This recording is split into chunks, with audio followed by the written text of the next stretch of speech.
Assalamualaikum warahmatullahi wabarakatuh. Pada kesempatan ini, saya akan menjelaskan materi institutional economic atau ekonomi kelembagaan.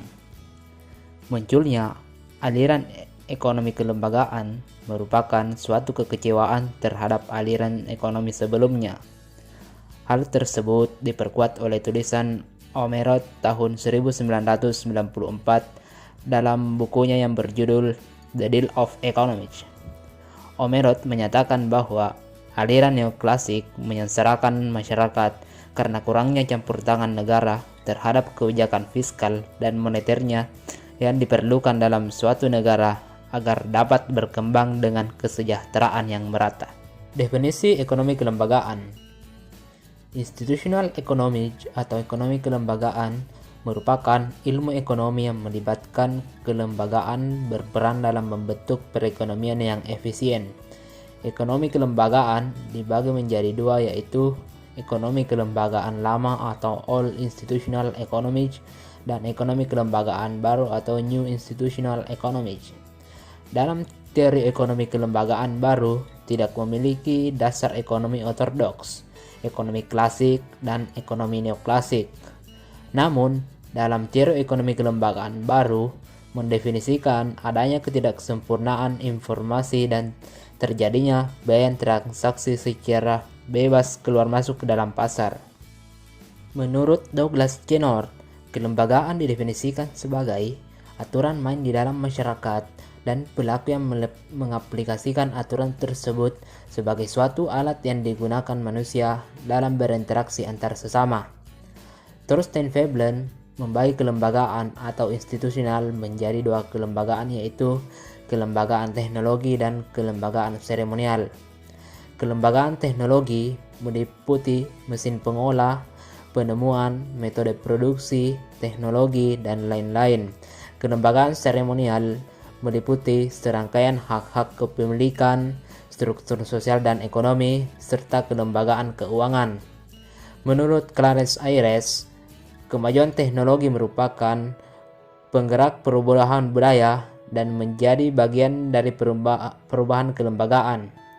Mengklaim bahwa teknologi lebih maju daripada lembaga-lembaga sosial dan budaya. Asumsi mengenai bentuk institusi formal dan informal. Institusi informal memiliki pengaruh yang kuat terhadap fungsional dari organisasi formal.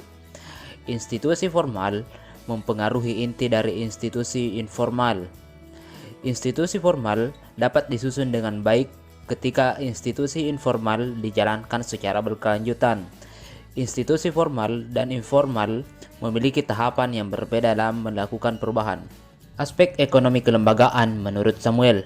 Yang pertama, penolakan terhadap teori ekonomi klasik terhadap mekanisme penyesuaian otomatis melalui perubahan sistem harga.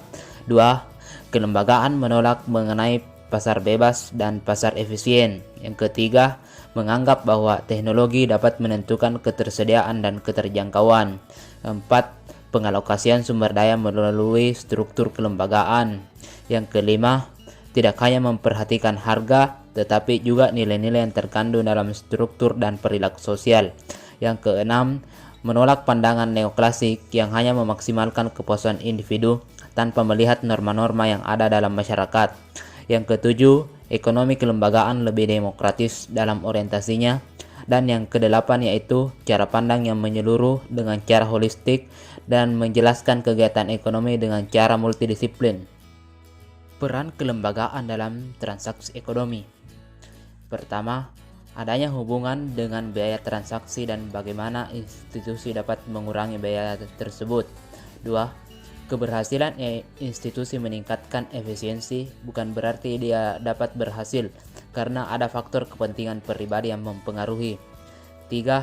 Institusi gagal atau tidak efektif ketika individu menunjukkan perilaku mementingkan diri sendiri dan sukses menghindari aturan. 4. Mencoba merubah institusi dari waktu ke waktu.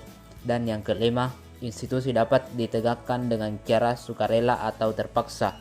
Karakteristik ekonomi kelembagaan. Adanya kritikan umum yang tersembunyi dari analisis ekonomi tradisional atau konvensional. pandangan umum mengenai sistem terbuka dan sebagai jaringan sosial kultur dalam sebuah hubungan, penerimaan umum aliran sebab akibat sebagai hipotesis dalam menjelaskan dinamika ekonomi termasuk keterbelakangan dan pembangunan, kelembagaan secara perlahan berubah atas kegiatan yang telah dilaksanakan atau dihalangi.